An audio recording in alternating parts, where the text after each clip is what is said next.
Suku Bugis maupun Makassar dikenal sebagai pelaut yang dapat memanfaatkan perbintangan dan fenomena alam sebagai suatu sistem navigasi atau petunjuk arah dalam melakukan aktivitas pelayaran.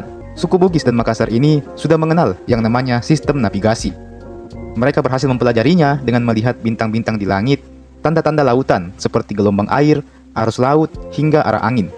Terkait gugusan bintang sebagai alat bantu navigasi, dalam bahasa Bugis dikenal dengan istilah bintoeng. Adapun rasi bintang yang dikenal oleh orang-orang Bugis kala itu antara lain ada bintong balue atau lebih dikenal oleh nelayan Bugis sebagai bintang janda. Bintang ini dikenal oleh masyarakat sebagai rasi bintang yang dapat menunjukkan arah selatan. Kemudian, bintong bola kepang yang digambarkan memiliki rumah dengan tiang satu yang lebih pendek dari tiang lainnya. Bintang bola kepang dalam navigasi suku Bugis digunakan sebagai penunjuk arah selatan. Kemudian ada juga bintang bole mangiweng dan bintang lambarue.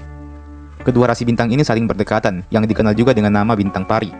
Kedua rasi bintang ini tidak digunakan oleh masyarakat Bugis sebagai sistem navigasi, tetapi digunakan oleh masyarakat sebagai penentu posisi pelabuhan dengan jarak jauh dan dapat digunakan sebagai bintang pedoman dalam mempertahankan haluan kapal. Kemudian bintong kapala dan bintong balu mandara. Berdasarkan penggunaannya, keduanya ini sama-sama melambangkan arah utara. Kemudian bintung Pajekoe dan bintung Tandra Telue. Nelayan suku Bugis menggunakan bintung Pajekoe dan bintung Tandra Telue sebagai sistem navigasi yang mengarahkan ke arah barat.